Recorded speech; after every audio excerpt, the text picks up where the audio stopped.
The remains of the late Bishop Eamonn Casey have been removed from the crypt of Galway Cathedral. The decision follows last year's RTE documentary, which highlighted allegations of child sexual abuse against him. A year ago, an RTE documentary examined the Catholic Church's handling of allegations of sexual abuse against former Bishop Eamon Casey. In it, Dr. Casey's niece, Patricia Donovan, claimed that she was sexually assaulted by her uncle from the age of 5 and that the sexual abuse continued for years. Other allegations of child sexual abuse were also revealed in the programme, and it also confirmed that the Vatican formally removed Eamon Casey from public ministry in 2007, a restriction that was never publicly disclosed.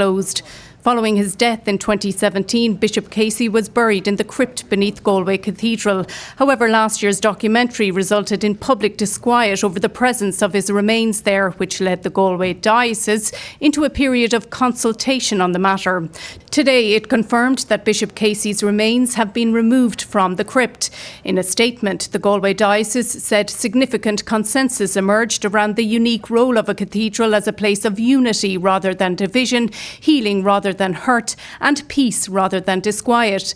It confirmed that with the assent and cooperation of members of the late bishop's family and following prayers for the dead, his mortal remains were removed from the cathedral crypt and entrusted to their care.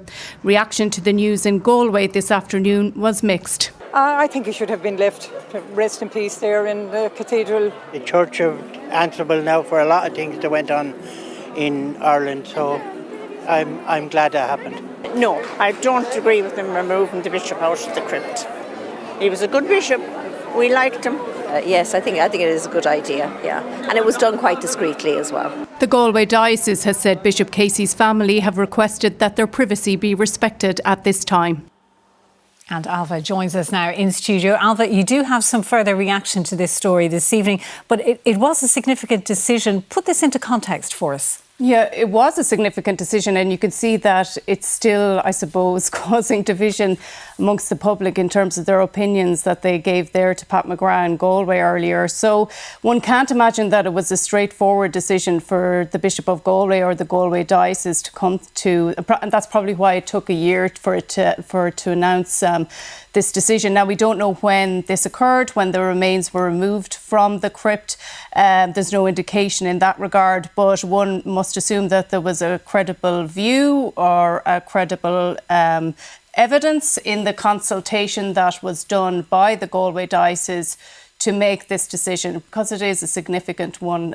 He's the first bishop to be removed from a crypt like this in the history of the Catholic Church in Ireland. Now, the statement indicates that the wider Casey family has been involved and the remains have been passed to them, and they've requested privacy for themselves and privacy around the resting place.